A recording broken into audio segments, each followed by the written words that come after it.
Doctor strange 1 में strange ने Dormammu जैसे भयानक सुपर विलन को कैसे हराया था, याद है? टाइम स्टोन की मदद से उन्होंने डोरमामू के साथ एक एंडलेस बैटल शुरू किया था, एक ऐसा बैटल जो उनकी मर्जी के बिना खत्म हो ही नहीं सकता था, भले ही डोरमामू कितनी बार भी स्ट्रेंज को हरा दे। सो फाइनली डोरमामू भी बोर हो गया और स्ट्रेंज के साथ उसने एक पैक्ट कर दिया और अर्थ को छोड़कर चला गया और खतरा टल गया। बट ये खतरा कब तक के लिए टला? एंड गेम में टोनी के स्नैप करने के बाद कैप्टन सारे इन्फिनिटी स्टोन्स को उनकी अपनी टाइमलाइंस में जाकर वापस रखाए थे, राइट? यानी वो स्टोन्स तो गए, प्लस हमारी मेन टाइमलाइन वाले स्टोन्स जिन्हें थैनोस ने यूज करके आधी पॉपुलेशन गायब कर दी थी, उन स्टोन्स को भी स्नैप के बाद थैनोस ने खुद ही डिस्ट्रॉय कर दिया था। यानी मेरे कहने का मतलब ये है दोस्तों कि एंड गेम के टोनी के स्नैप के बाद से हमारी मेन एमसीयू वाली टाइमलाइन से सारे इन्फिनिटी स्टोन्स गायब हो चुके हैं, including doctor strange time stone. यानी अभी आज के टाइम पर डॉक्टर स्ट्रेंज के पास टाइम स्टोन नहीं है, जो कि हमने मल्टीवर्स ऑफ मैडनेस में भी देखा था कि उनके पास आई ऑफ एगोमोटो तो थी, लॉकेट तो पहने भैया, फैशन में कोई कमी नहीं आनी चाहिए, चाहे 2 रोटी कम खानी पड़े, लेकिन आई ऑफ एगोमोटो में टाइम स्टोन नहीं था इस बार। So that being said, now जिस टाइम स्टोन की मदद से उन्होंने डोरमामू को बीट किया था, अब वो टाइम स्टोन उनके पास ना होने के चलते डोरमामू वापस से अर्थ पर अटैक करने आ सकता है। यानी टोनी का स्नैप करना सीधे सीधे डॉक्टर स्ट्रेंज 3 के इवेंट्स की तरफ लीड करता है। इसका एक और प्रूफ ये भी है दोस्तों कि डॉक्टर स्ट्रेंज 3 के पोस्ट क्रेडिट सीन में जो बंदी आई थी, वो बंदी एक्चुअल में डोरमामू की नीस है, उसकी भतीजी है, मतलब डोरमामू उसके चचा हैं। एनीवेज, तो डॉक्टर स्ट्रेंज 2 के पोस्ट क्रेडिट सीन में पहले तो क्लिया आई, उसने उनसे कहा कि उनकी वजह से मल्टीवर्स में जो भी इनकर्जन्स हुए हैं उन्हें वो फिक्स कर देगी अगर डॉक्टर स्ट्रेंज उसके साथ चलते हैं तो। और फिर उसने इतना कहकर डार्क डायमेंशन का पोर्टल खोल दिया था और इसी डार्क डायमेंशन का राजा है डोरमामू। यानी क्लिया और डॉक्टर स्ट्रेंज अब डोरमामू की टेरिटरी में फिर से जाने वाले हैं। लेकिन अब सबसे बड़ी दिक्कत तो यह है कि डॉक्टर स्ट्रेंज के पास टाइम स्टोन है ही नहीं, तो अगर उनके डार्क डायमेंशन में जाने के बाद डॉक्टर स्ट्रेंज के पास टाइम स्टोन नहीं है, ये देखकर डोरमामू उन पर फिर से अटैक कर देता है, तो भाई वो उससे कैसे बचेंगे? तो इस तरह से आयरन मैन के स्नैप के बाद से ही डॉक्टर स्ट्रेंज की 3rd मूवी का प्लॉट अपने आप ही सेट हो चुका है और डोरमामू चाचा की भतीजी का आना भी यहाँ पर कोई इत्तेफाक नहीं है। अब अभी इस टाइम जब मैं ये वीडियो रिकॉर्ड कर रहा हूँ तो फिलहाल मार्वल का फेज 5 चल रहा है और अभी तक आज की डेट तक डॉक्टर स्ट्रेंज 3 की कोई ऑफिशियल अनाउंसमेंट नहीं की गई है। लेकिन डॉक्टर स्ट्रेंज 3 आनी तो है, ये तो कंफर्म है, और अभी जस्ट अगले महीने यानी जुलाई में होना है सैन डिएगो कॉमिक कॉन और उसके जस्ट अगले महीने होना है डिज्नी D23। तो बहुत ज्यादा चांसेस हैं कि डॉक्टर स्ट्रेंज 3 को इन्हीं दोनों में से किसी एक इवेंट में, स्पेशली कॉमिक कॉन में हो सकता है मार्वल अनाउंस कर दे, क्योंकि डॉक्टर स्ट्रेंज 3 की कहानी भी सीधे सीधे एवेंजर्स सीक्रेट वॉर्स से कनेक्ट करेगी। और जैसा कि अपनी पिछली वीडियो जो कि बहुत ज्यादा इंपॉर्टेंट थी, उसमें मैंने आपको ये भी बताया था कि बेनेडिक्ट कम्बरबैच जो डॉक्टर स्ट्रेंज का रोल प्ले करने वाले एक्टर हैं, उन्होंने स्टिल वॉचिंग नेटफ्लिक्स के यूट्यूब चैनल पर एक इंटरव्यू दिया था।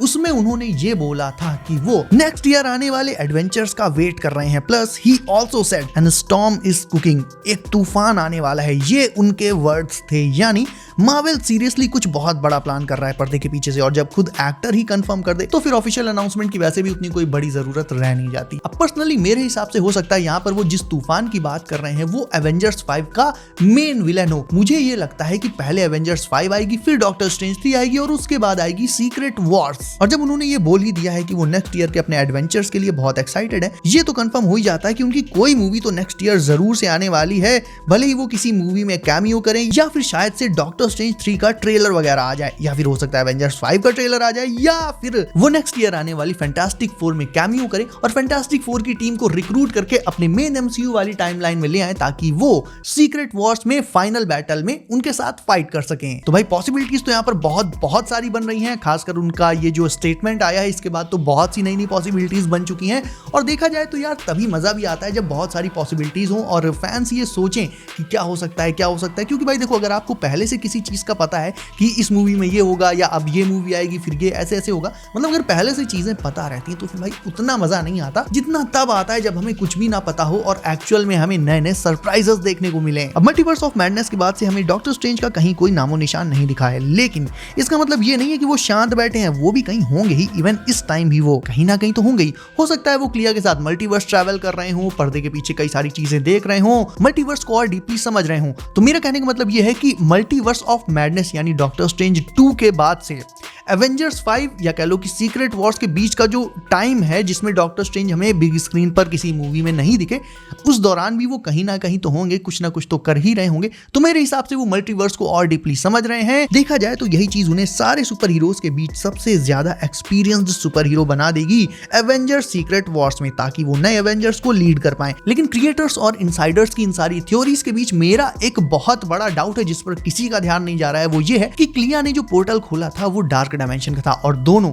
यानी क्लिया और डॉक्टर स्ट्रेंज अगर डार्क डायमेंशन में एंटर किए होंगे तो बहुत ज्यादा चांसेस है कि डोरमामू अपने पुराने दुश्मन पर वापस से अटैक कर देगा। स्पेशली अब तो जरूर करेगा क्योंकि डॉक्टर स्ट्रेंज ने डोरमामू को जिस वेपन से हराया था यानी टाइम स्टोन, वो अब उनके पास है नहीं, तो फिर तो डोरमामू डेफिनेटली उन पर अटैक करेगा। और अगर डॉक्टर स्ट्रेंज डोरमामू के साथ बैटल में उलझ जाते हैं तो फिर ये कहानी सीक्रेट वॉर्स से किस तरह से कनेक्ट करेगी, ये मुझे थोड़ा सा अभी डाउट है। हालांकि इसमें एक मेरी पर्सनल थ्योरी ये है कि डोरमामू से बैटल होगा बट वो कोई बहुत ज्यादा लंबा नहीं चलेगा, क्योंकि डॉक्टर स्ट्रेंज के पास भले ही टाइम स्टोन ना हो लेकिन आई ऑफ एगोमोटो तो है, बाकी उनकी अपनी पावर्स हैं, तो वो किसी ना किसी तरह से प्लस क्लिया की मदद से डोरमामू को डिफीट कर ही देंगे और वापस से वहीं से वो स्टोरी कंटिन्यू करते हुए एवेंजर्स 5 या फिर सीक्रेट वॉर्स तक, मतलब डॉक्टर स्ट्रेंज 3 के बाद जो भी मूवी आएगी उससे वो कनेक्ट हो जाएगी स्टोरी लाइन। हालांकि इस टॉपिक पर मुझे अभी थोड़ी और रिसर्च करनी पड़ेगी, सारी कड़ियों को आपस में जोड़ना पड़ेगा। नेक्स्ट ईयर एवेंजर्स 5 की शूटिंग भी स्टार्ट होने वाली है और वो तो बोल ही चुके हैं कि भाई वो अपने नेक्स्ट ईयर वाले एडवेंचर्स को लेकर बहुत ज्यादा एक्साइटेड है।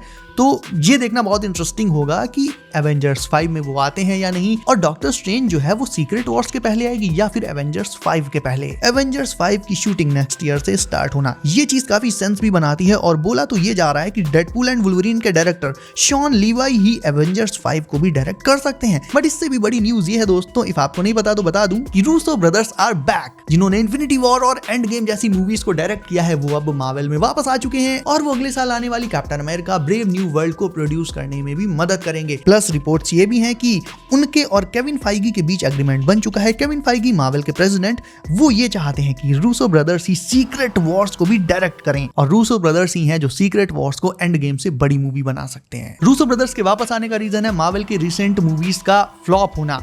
मल्टीवर्स ऑफ मैडनेस और नो वे होम जैसी मूवीज अगर हटा दो तो देखा जाए तो मार्वल के लगभग ऑलमोस्ट सारी मूवीज एंड शोज बेकार ही गए हैं, जैसे कि the Marvels, she Hulk. The Marvels तो भाई ऑफिशियली मार्वल की सबसे घटिया सबसे बड़ी फ्लॉप फिल्म है। तो इन सारी मूवीज के फ्लॉप होने के बाद केविन फाइगी और बॉब आइगर जो कि डिज्नी के सीईओ हैं वो समझ गए कि भाई अब उनसे नहीं हो पा रहा है, तो इसी वजह से उन्होंने कहा कि भाई रूसो भाई बचा लो भाई। वैसे देखा जाए तो मार्वल की रिसेंट मूवीज और डीसी, यहाँ पर चलो डीसी को भी लपेट लेता हूँ, इनकी अभी जो जितनी भी रिसेंट मूवीज आई हैं, फ्लैश आई थी अभी डीसी की, वो भी एक तरह से फ्लॉप हुई। तो इनके फेलियर की जो सबसे बड़ी वजह है दोस्तों वो है, एक टर्म होता है सुपर हीरो फैटिग। मतलब देखा जाए तो दोनों ही स्टूडियोज चाहे मार्वल हो या डीसी हो, हर महीने कोई ना कोई, मतलब हर 1-2 महीने में कोई ना कोई नया सुपर हीरो हमें दे देता है, चाहे फिर कोई मूवी आए या कोई शो आ जाए।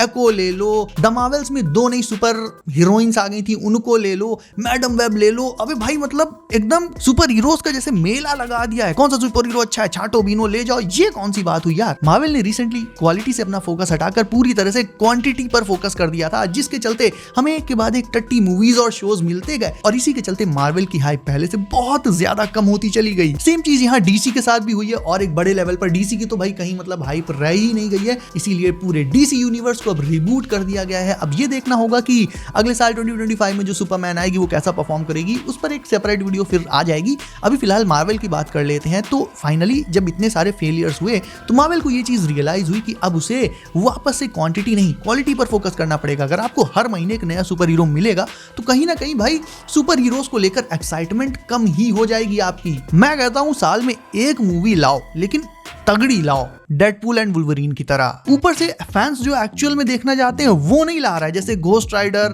ब्लेड, इन सब की मूवीज और शोज नहीं लाने हैं। मैडम वेब ले लो, शी हल्क ले लो। So overall finally Russo brothers are back. Doctor strange 3 की स्टोरी भी सेटअप हो चुकी है, लेकिन एक ये जो पजल है कि डॉक्टर स्ट्रेंज 3, एवेंजर्स 5 और सीक्रेट वॉर्स ये आपस में कैसे इंटरकनेक्ट करेंगी, इस पर अभी थोड़ी और रिसर्च करूंगा मैं। और स्पेशली अभी जुलाई में कॉमिक कॉन के इवेंट में जैसे डॉक्टर स्ट्रेंज और एवेंजर्स को लेकर नई अनाउंसमेंट्स होती हैं, फिर तो भाई मजा आ जाएगा, चीजें और भी क्लियर हो जाएंगी। तो अब तो जरूर से चैनल को सब्सक्राइब कर लो। इफ वीडियो अच्छी लगी तो उसे लाइक कर देना, और अगले महीने बहुत सी इंपॉर्टेंट अपडेट्स आनी है, तो चैनल को भी जरूर से सब्सक्राइब करके बेल आइकन को भी हिट कर लेना ताकि आपसे कोई भी अपडेट मिस ना हो। सो गाइज, बी सेफ, अपना ख्याल रखिए आप। मेरा नाम है Himanshu and I will see you in next one. I love to hate, have to play the game, have to make a name. All our insecurities are on display. This is war with the enemy. Think that it was meant to be. Living in a time where disease